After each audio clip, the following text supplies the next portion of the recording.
All right. Seems like we're back in town. Hello, everyone. How are you today? How are you today? Let me see.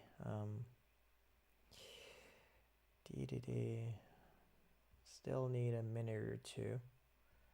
I'm not sure why it is not updating the title.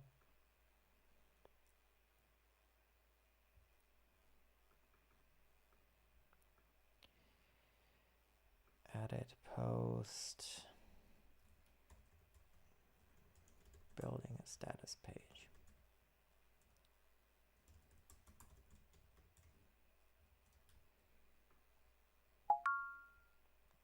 There we go. Cool. So that was one of the things. Let's quickly see if YouTube is up, and then I'm almost ready to start. So guys, where do we drop off last time? Today there we go. Okay, YouTube actually updated and it's live. So yeah, cool. Welcome back. I hope you guys, everyone, I hope you have a lot of fun. Have a great week so far. I do. Unfortunately, I'm a little bit late today, so we need to see where we're actually going to and where we stopped last time, because I don't actually remember fully. So let's quickly go here, drop stuff, so we get to the admin dashboard. All right, there we go. So I remember we worked on these services, and I think, oh right, yeah. So the last time we added affected services, and I think that actually worked. So we still have a major outage. Oh wow, for actually quite a few days now. All right, cool. So that works. So that means it's actually recording the dates previously. We have the incident management. We know that updates work. We tested that last time, so it's slowly coming back to me. We have the updates. We were able to update the affected services when an incident was in. So it's open. When I put it to monitoring, I think it was already being downgraded to minor. Yes, it is. Okay. So it actually downgrades it here. Not perfect, but yeah, that's good enough. Okay, so let's see. Okay, so here it is still major. So that is the important thing, right? So even though it assumes it's a minor issue now, it is actually still a major issue, which is important to actually show it in the information. Save it, let's resolve it, and we see we are back. Okay, cool. So that works. We know that the general operational status works, the health checks work. Let's see, we have the one service which is broken, which is webhook. Let's quickly give it something to test so it understands it's actually good. We could just try and, oh yeah, I mean, why not? We're doing something with Vala, so let's just test the Vala website. Oh yeah, we're requesting 200, and true. Let's give it a name. I don't know. Status check. Status check Vala. Whatever. Now it works. There we go. And we should see the update becoming operational in just a few seconds when it's reloading.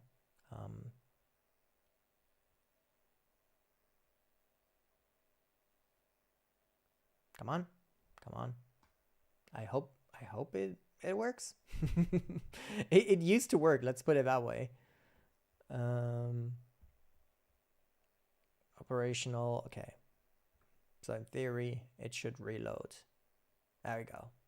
And it's all operational. Cool. So some of them are operational because we don't really have checks and the database still seems to be operational. I think that's good enough. I take this. Okay, I see that this, I mean, yeah, let's make a small change. Very small one. Nothing fancy. On the public status page, at the bottom, we have past incidents. The box title should actually be past.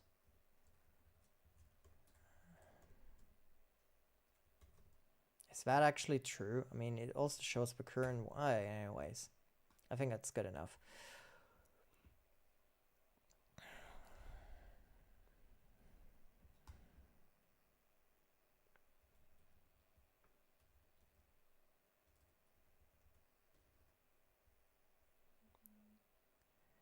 There we go. I think it updated it. There we go. Perfect. I think that is great. Let's quickly think how we can make this more useful. So one of the things, and you might remember, I actually showed this status page. So what you don't see, apart from that it slightly looks nicer, but I think that's good enough. Oh, actually, we could. No, it's good enough. Forget about it. So one thing you can't actually see is that there is additional versions. So for example, you can say, hey, you know what? I want to integrate the status somewhere else. And I'm not. Oh, right. Sorry. There we go. So we're back. Sorry, forgot to switch. So let's go back just quickly. So one, as I said, one thing that you cannot see on the Vala status page that I've created before is that it has additional statuses. So there is status.json, which will basically give you the chance to request that, integrate it somewhere else. You have your own website, show the status information.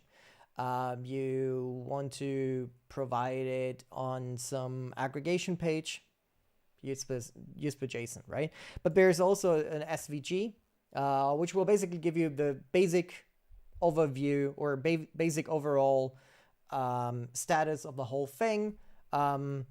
You can actually see that when you go to Vela simp.io, we use it at the top and the bottom of the page. Right? So that basically gives you an immediate status overview of what is actually happening, what the status is, and you see that we also have the link here. We do not use the JSON, we just use the SVG because it's easier, right? We want to have just one status, so that was it. From that perspective, let's quickly add that. For the status information, we want a separate route, such like status.json. Let's put this in backticks. I've at least for Codex, I've learned that backticks actually make it a little bit easier for the agent to understand what you really want, and that that is supposed to use that as like a given factor, right? So it won't make it something up. It will use it. Information per service and lists all incidents. So let's see. I think that will already be good enough. It will probably make it very easy for us to quickly go ahead and just have all of that generated. So it has public status, It already knows how the routing works. By the way, this time I did not tell it to initialize context. Last time we created, I think we did. Did we? Did we not? Oh yeah, last time we created the agents. Oh, agent MD. So that's good enough. Normally it will automatically initialize the status. All right, cool. So it's already done. Let's see if it really works. So now we have status JSON, which it actually does. Component uptime. Okay, it generates a little bit more than the stuff that I've had before. Which is totally fine. Didn't we have an update though on the incident? Because I did not see an update message. It's all broken again. No, we actually didn't. Okay, let's quickly do something just to see that works. Okay, so now if I reload that one, I guess we'll also see the, yeah, okay. So there's the comment update. Perfect. I think, well, let's make it a little bit bigger just so that everyone can see, right? Easy stuff. Pretty cool. We see which service components were affected. Does it have numbers here? Oh yeah, okay. It actually has IDs. Oh, so that's cool. That's good enough for me. I can totally live with that. For the uptime, let's remove the uptime from this status JSON. I think the uptime is not something we really want. If people want to know about the uptime, come to our status page, right? Otherwise, just get away with it. And that looks much better, and it's gone. Cool. So let's quickly do the third one, which would be the SVG. Now we want an additional route. Let me zoom in again so you can read it better. Additional route, status.svg, which generates an SVG file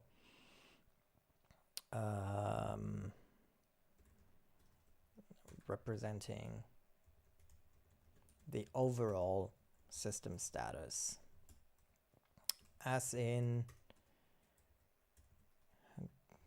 green check mark,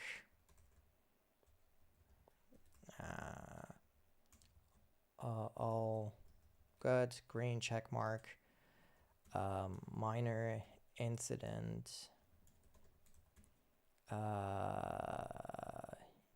yellow exclamation. I hate this word, exclamation, God, exclamation mark. I think it's still wrong, right? There's an exclamation mark. Anyway, whatever. Anything else? Red cross, something like that. Let's see what it's doing. I assume the icons will be generated by Codex, which I know will look very, very funny, at least most of the time. So let's see where we're going here.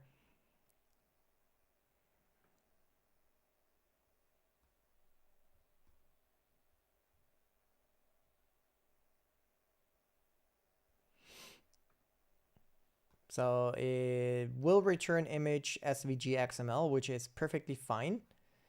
Come on, let's go. All right, need to switch back. There you go.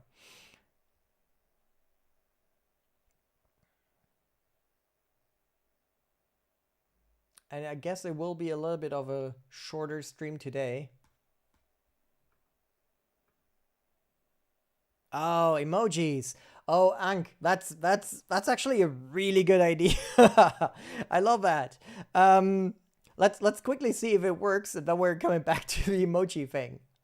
That is actually, oh, there you go. I think the status is wrong though. Something, I mean, it looks awesome, but I'm pretty sure. Oh no. Oh, it opened it again. Oh, cool. Okay, so we can test it. So that actually looks pretty good. I did not expect it to look that good, to be honest. Let's bring it quickly down to let's update it. So we have monitoring. So that should bring it down to the exclamation. Wow. Wow. Man, I'm scared. What happened? Last time I've tried that, it took me quite a few tries to make it look nice. God, that looks awesome. Okay, we keep that because I probably will reuse that for the actual icon. But I really love the emoji idea. So we're doing an emoji version. Add another route emoji status SVG. Same behavior.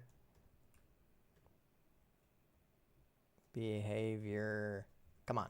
As before, just use emoji. Use emojis to represent the status. And I'm not even telling it what emoji to use. Let's see what it comes up with. Now I'm really interested. I haven't tried that. Great idea. Love it. By the way, hey man, haven't seen you in forever. All right. It's getting there. I think it's already. Oh, love that. Okay. No, I want emojis. Not. Let's be a little bit more specific. When I said emoji, I meant smileys.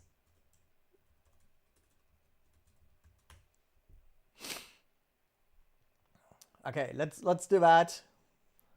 Obviously, we want smileys. Nothing else matters. I think Metallica said that. Yes, perfect. I love that. I think that becomes Moab's. I think that becomes my favorite new style of showing stuff. There we go. Oh, that is just too awesome. It's a little bit big, but hey, it is what it is. So let's quickly update the incident back and forth. That should probably be a crying, like tearing smiley. Well, it's good enough. I give it that. It's doing a pretty good job. So now we're back to potentially okay. Oh, love that. Oh man, that was probably the best idea ever. Like really in forever. You see, that's what I really love about live coding. The best ideas come from the outside. Oh man, so good. Beautiful. Okay, more ideas. What else can we do? We have incident manager. We have services. We could actually see and try to implement some more health services, but we could also shop around and see what other things actually do. Like, let's see Better Stack. What else do we have on Better Stack? We have incident management. We have call management, uptime monitoring. Yeah. What else? So let's see, uptime monitoring. Oh, that actually looks a little bit nicer, doesn't it? I think we already record the milliseconds or like the response time, so that's cool. We could do that. That would probably be in the backend, right? The backend would tell us about the status. I like that. Let's do that. On the admin overview page, let's zoom in. I want a chart which shows the response times. God, I'm not being able to type today. Response times per service for the last 24 hours as a bar chart. Let's put a bar chart here. So same thing. Every sane developer would go into the internet or would go to the internet and randomly select any kind of charting library, right? There's plenty of charting libraries. We all used them before. The interesting thing, I'm not sure if it's gonna do that this time. Last time, it actually created its own very small algorithm to generate the SVG chart on the fly. So it didn't use any charting library. It was like, oh yeah, that's a bar chart, or like not a bar chart. Oh, I actually selected the wrong one. I didn't want a bar chart. I want a line chart. Well, we can fix that afterwards. Anyway, so it actually went ahead and said, oh yeah, a line chart, that's easy to render. I can do that. And that's exactly what it did. So since it is not going to change package.json or package.json as it looks like, I assume it's gonna do the same thing. To be honest, I'm not 100% sure if I'm happy or feel sad about that. On one hand, it's cool that it actually can do it. On the other hand, is there really value in recreating like the same stuff millions and millions and millions of times for every single application that we ever build in the future? I think I'm like split between cool and just because I can. And now it's, oh, wow. God damn it. Oh man.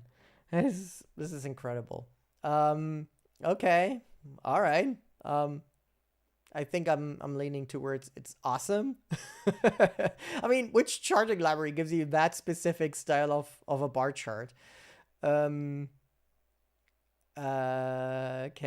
So I think, did it use the last 24 hours? What is 16, 17? The x-axis should show time. I'm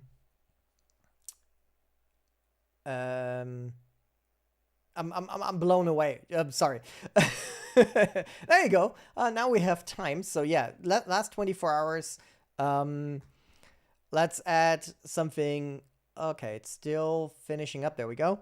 One other thing would, so here's the thing, right? It generates this chart by itself as SVG, I assume. That's what it did last time. So I think that's what it does this time as well. Oh, no, it actually did something else this time. All right, it does not generate an SVG. Oh, probably because it uses I wanted a bar chart. Oh, wow. Okay, this time it actually just uses diff layers and styling. That is nuts. Okay. Can it change that? Can you generate an SVG instead of the diff layers for the chart? I to be honest, I think an SVG is nicer in this way. If you have a lot of those, and it's fun that Ank's here because we worked together on a system which was heavily relying on charts, and we eventually used Apache eCharts because we had so many data points that most chart libraries would just give up or become horribly slow. At the time, I think eCharts was one of the very okay, that did okay, it's still working. eCharts was one of the very, very few charting libraries that would actually generate an SVG instead of trying to render items as objects. The benefit is that because it becomes an image, it is rendered by the GPU, which is very different from what the other charting libraries do. Even though it's XML, as you can see, it's literally becoming an image and being rendered as an image. The funny thing, and that's where to be honest, I think the previous version looked much cooler. But hey, it is what it is. I asked it. My fault. So one of the interesting things that you can do still, even though it's an SVG, you can still ask it to like when hovering a bar in the bar chart, I want a tool tip overlay with the actual what is it, response time? Yeah, response time in millis.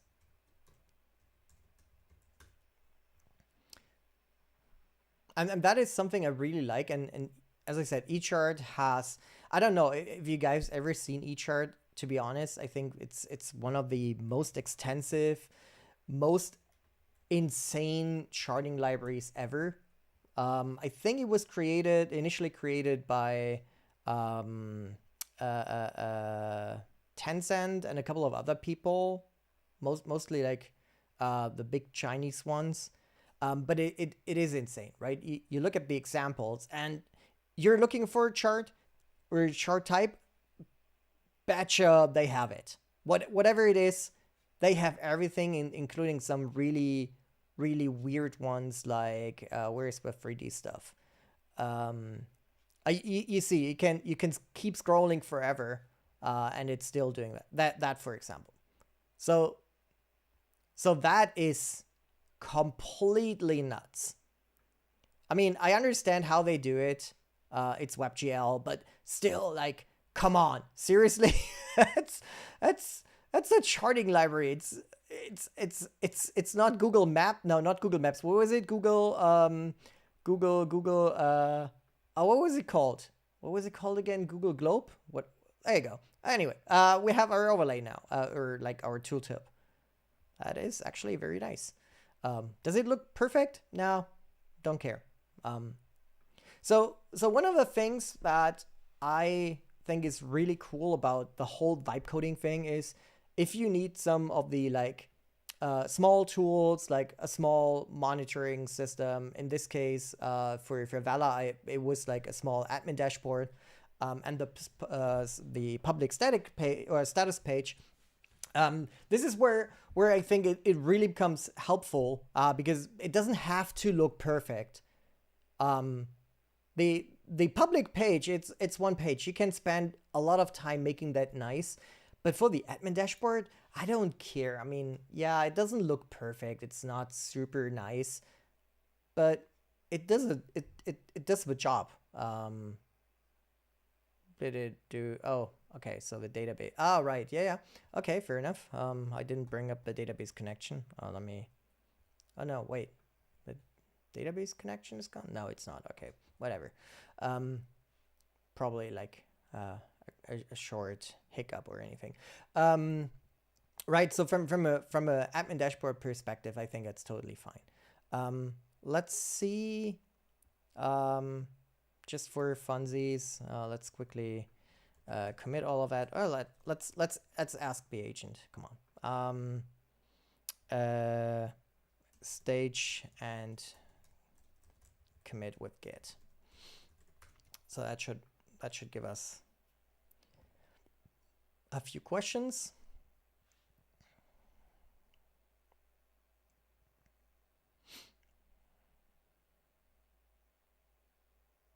Yeah, very nice. Don't care for the. That's actually even better. I don't even have to do it myself, right? I in this case, I even say just keep going for the session. Don't care. You're good to go, right? So it did, and it immediately committed. Perfect. Now exchange the bar charts for line charts. Let's see. It already knows that I want the line chart, the SVG, so that should be fine.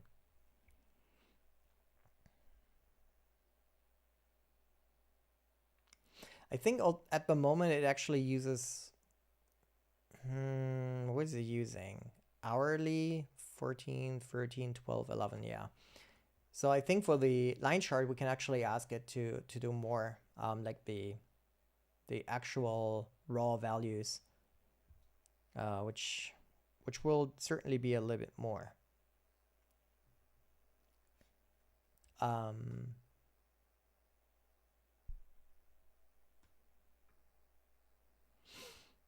Come on. What are you thinking about? What are line charts? Should I give you an example? Oh, come on, pretty please. Well, this one is going. Oh, there you go. Okay, maybe not. Maybe I'm not getting to that. Okay, now it looks funny. All right, because it's still doing. All right. It actually looks much better. Nice.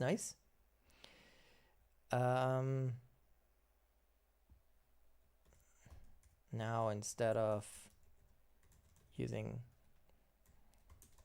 the hourly aggregation,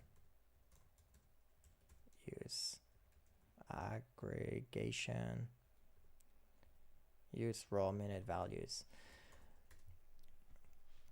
So one thing you see is I'm actually doing small steps. With another project, I'm actually doing more like create the design document first.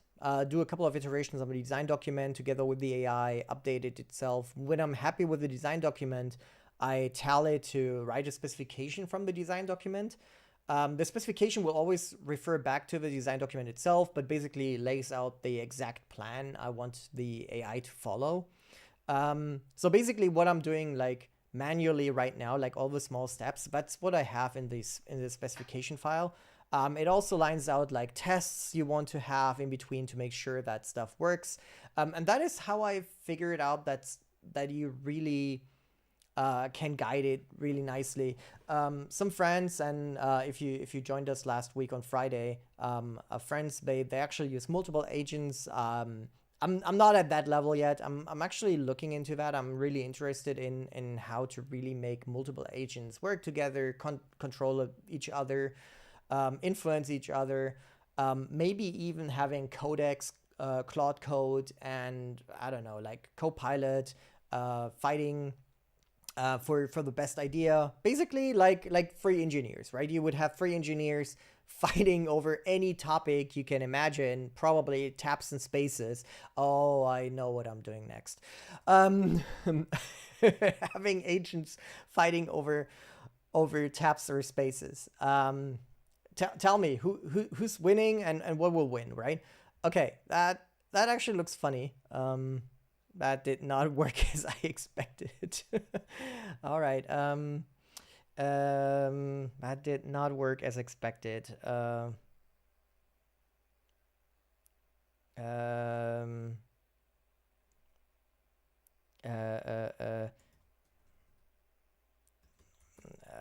Those are too many data points.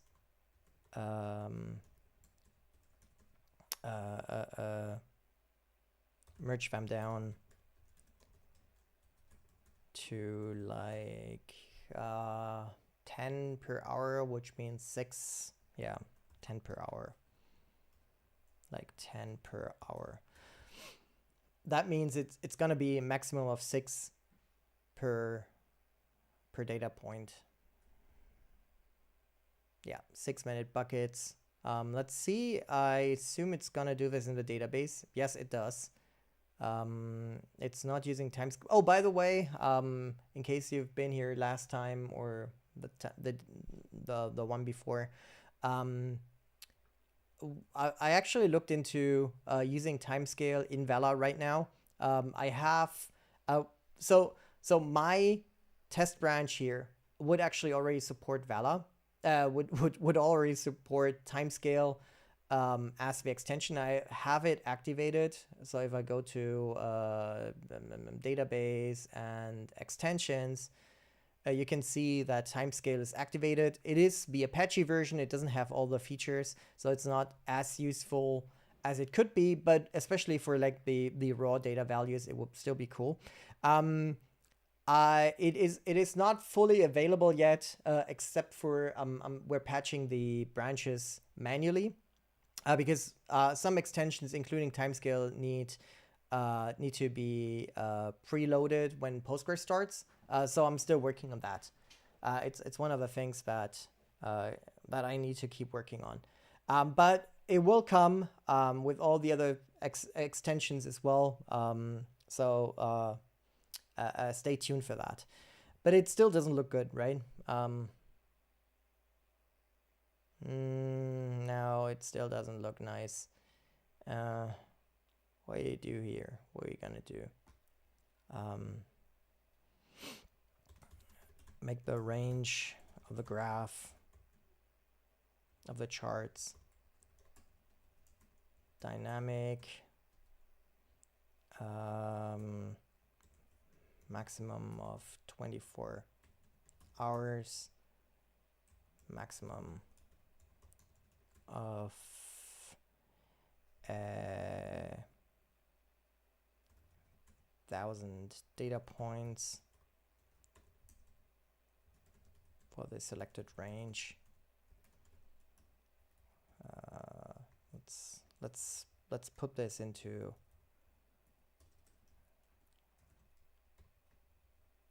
actual bullet points. My experience tells me it's gonna take this a little bit better. Minimum 1 hour. 1 hour. Yeah, let's see. I don't know if it understands what I mean with like dynamic range. So the idea would be that it doesn't always show 24 hours, but it would say, okay, I have data for like 30 minutes or whatever we have right now. Because I told it like minimum 1 hour, it would actually scale it to 1 hour, and that would be the range on the x-axis. Let's see. I'm not sure if it actually understands what I want. And I assume this is where a charting library would actually become more useful. But I think... Okay, it's not ready yet, but I think it might have done what I asked it to do. No? Yes? Maybe? Well, I think it's not finished yet. But it's still having the 6 minutes. Okay, now it actually did this. But I already saw that it still has like the 6 minutes. No. Okay, so that's not what it... Nice. Well, all right.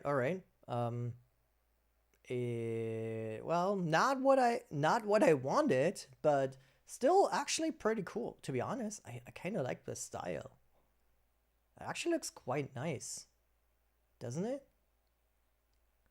I'm being asked to remove the dots. Why? I like dots. Okay, remove the dots from the chart.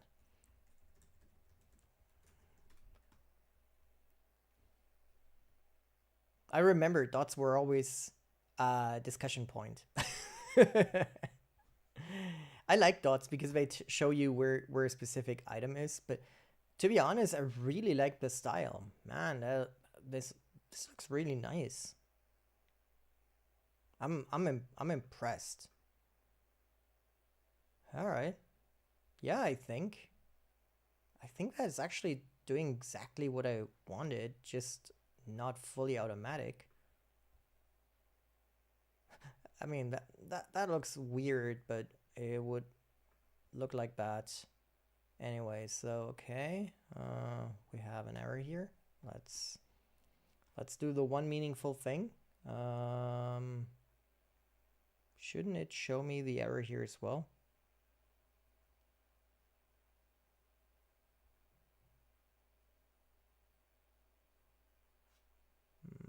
Maybe it should not. Always assumed it's showing the error. And I'm also missing the copy button. Oh, it's using next 14. Maybe that's why.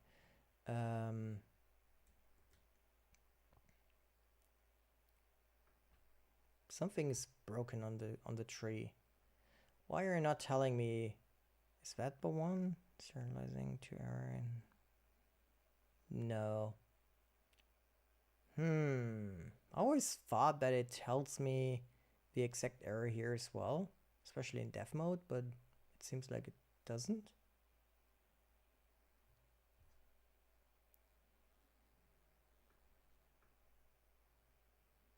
All right, let's do the other meaningful thing. Let's actually copy it from here.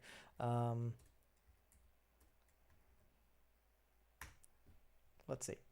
Hydration failed.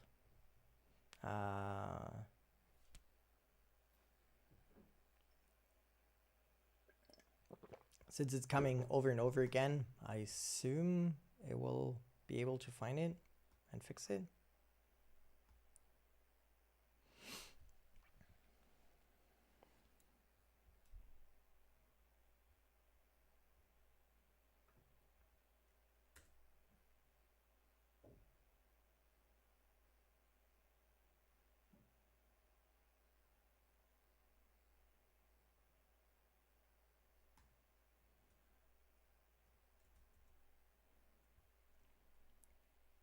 All right, it's executing. So is the error gone? No, it's not. What are you talking about? The error is still here. I fixed the likely hydration cause. Okay, by changing the range to explicit for that. I don't think this is what it's complaining about, is it? Did not expect server HTML to contain diff in label.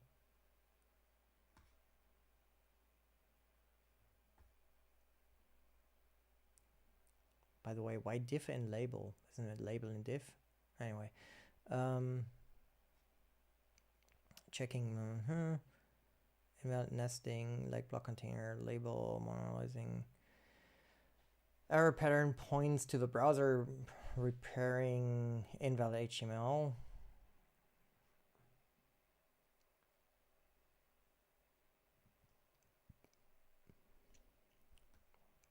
What did it actually do? Diff label.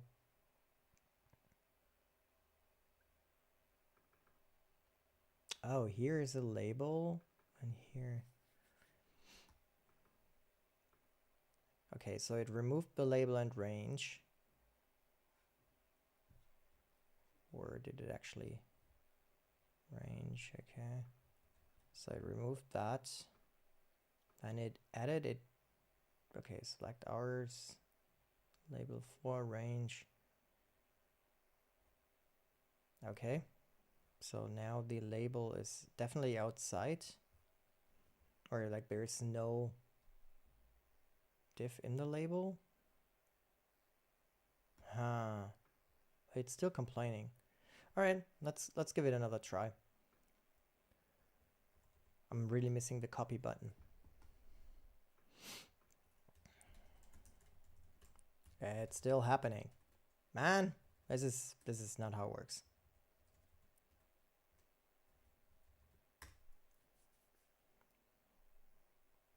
But maybe it's because it's the config form. Maybe it's a different. Was it the same before? Was it also the config form? Oh yeah, it was. Okay. So it must be somewhere else, right?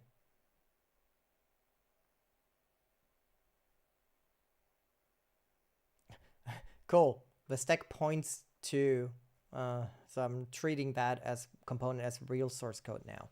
Cool, thank you. You could have done that right from the start. Yeah. All right, cool. Let's assume it's gone now. After we pointed it to the. Oh man, what? Did not expect server HTML to diff in diff. What? Why would a diff in diff not be okay? Am I missing something about HTML here? I don't know.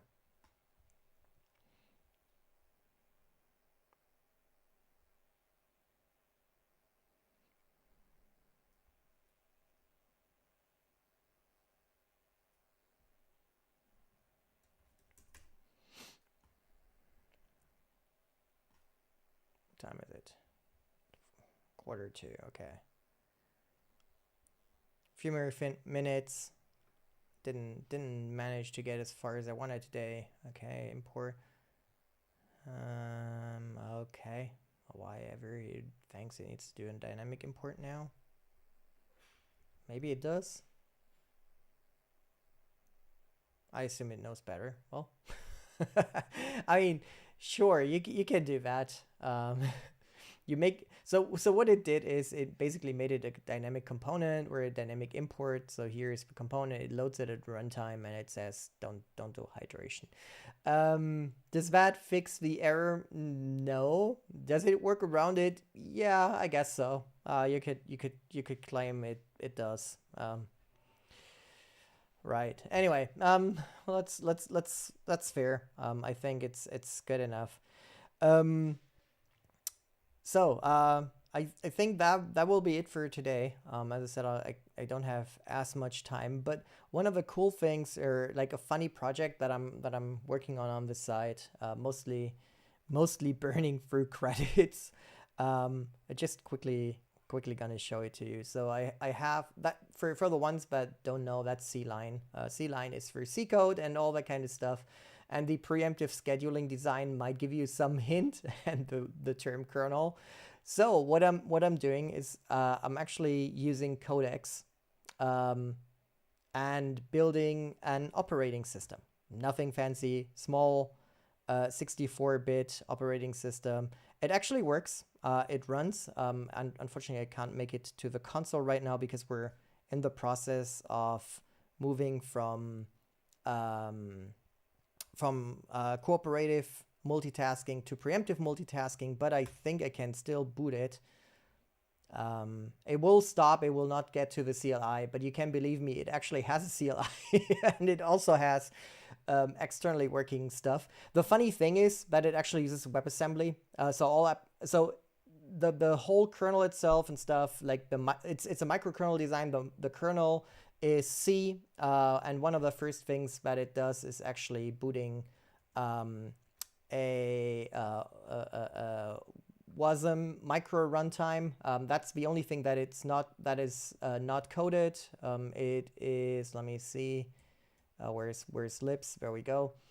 So that is the WASM micro runtime. I just vendored that in. Cool thing. Codex basically created a platform for it. A platform is basically like how to communicate with the operating system, an operating system that didn't exist before. So obviously we had to build the platform. But that means applications can be built in basically anything that generates WebAssembly. It can be Rust, it can be Zig, it can be Go, it can be C, it can be assembly script. If you really want it can be assembly script, which is absolutely insane. And it works. As I said, the only thing is at the moment it's trying to rebuild it into preemptive multitasking. And I'm really looking forward to the day this is working. So the funny thing is the whole operating system, the initial implementation using cooperative multitasking was done in less than 48 hours. And I literally didn't write a single line of code on that, which is just completely mind-boggling to me.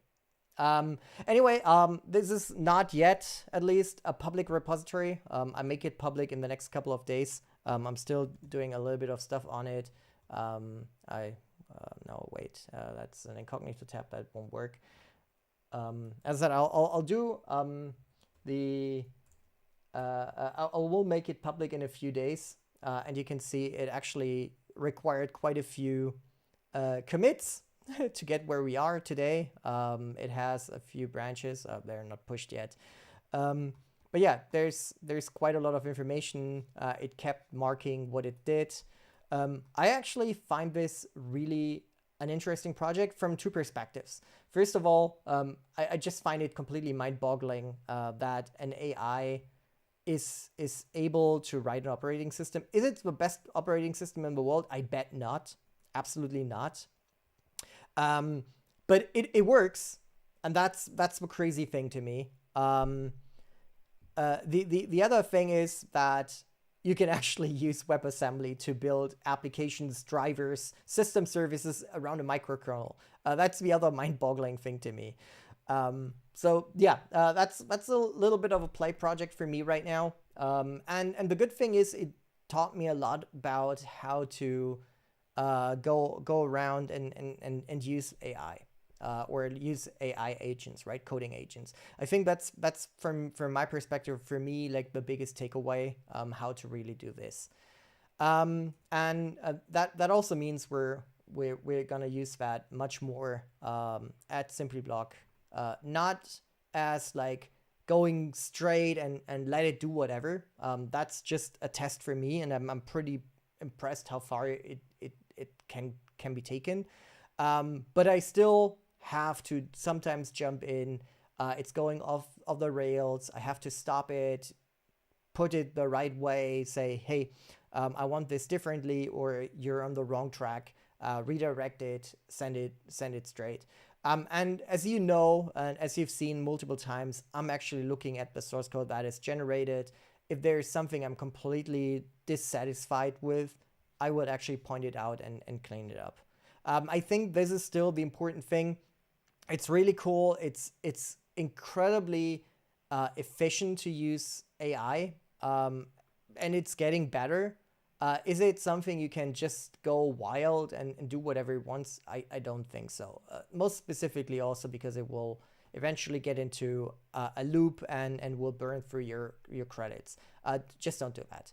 Keep an eye on it. But if you're an engineer, if you could write it yourself, if you know what you do, if you know what you want, it's an incredible efficiency improvement. Anyway, 10 minutes early today, but happy to have you guys here. Happy to see you next time. Next Tuesday. On Friday, I'm not sure. I guess we're doing another short discussion, but I'm not sure yet. But it will be here next Tuesday. And I hope I see you again.